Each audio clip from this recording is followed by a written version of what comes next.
Thank you very much. I had a very good telephone conversation.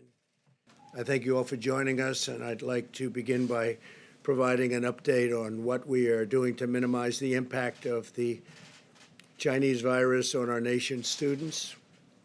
With many schools closed due to the virus, the Department of Education will not enforce standardized testing requirements, very importantly, for students in elementary through high school for the current year. They've been through a lot. They've been going back and forth, schools open, schools not open. It's been all standardized testing, and, we're not going to be enforcing that, so I think you can let the people know. I think probably a lot of the students would be extremely happy, some probably not. The ones that work hard, maybe not, but it's one of those things. Unfortunate, very unfortunate circumstance. We've also temporarily waived all interest on federally held student loans. They'll be very happy to hear that. And I've instructed them to take that action immediately. And today, Secretary DeVos has directed federal lenders to allow borrowers to suspend their student loans and loan payments without penalty for at least the next 60 days. And if we need more, we'll extend that period of time.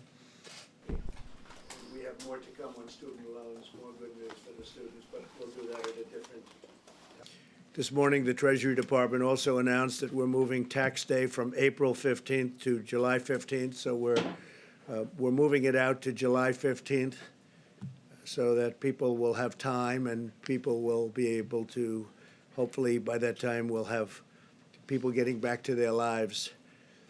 Families and businesses will have this extra time to file with no interest or penalties. We're getting rid of interest and penalties. However, if you have refunds or credits you would like to claim, you may still file. In other words, you can file early if you are owed money by the IRS. Other than that, we're moving it all the way out to July 15th. No interest, no penalties. Your new date will be July 15th. And we're all working together. We're working very closely together, including those two governors. But I would say, based on the call, we're working with Canada and Mexico to prevent the spread of the virus across North America very closely. You heard what we did yesterday with Canada. And Secretary of State Pompeo will be making a statement in a little while having to do with Mexico and the border. And Chad Wolf will likewise be making a statement. There's a joint comprehensive effort in collaboration with our neighbors. The measure and all of those measures that we're putting in place will protect the health of all three nations and reduce the incentive for a mass global migration that would badly deplete the healthcare resources needed for our people. And so we are working very closely with Mexico, very, very closely with Canada.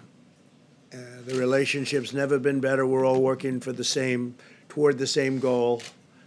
Our nation's top healthcare officials are extremely concerned about the grave public health consequences of mass, uncontrolled cross-border movement. And that would be mostly, and even beyond, but mostly during this global pandemic.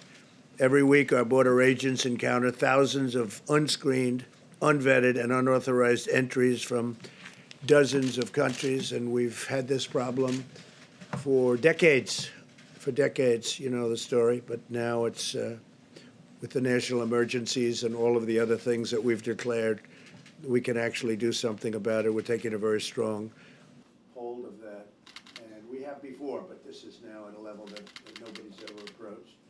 In normal times, these massive flows place a vast burden on our healthcare system, but during a global pandemic, they threaten to create a perfect storm that would spread the infection to our border agents, migrants, and to the public at large. Left unchecked, this would cripple our immigration system, overwhelm our healthcare system, and severely damage our national security. We're not going to let that happen.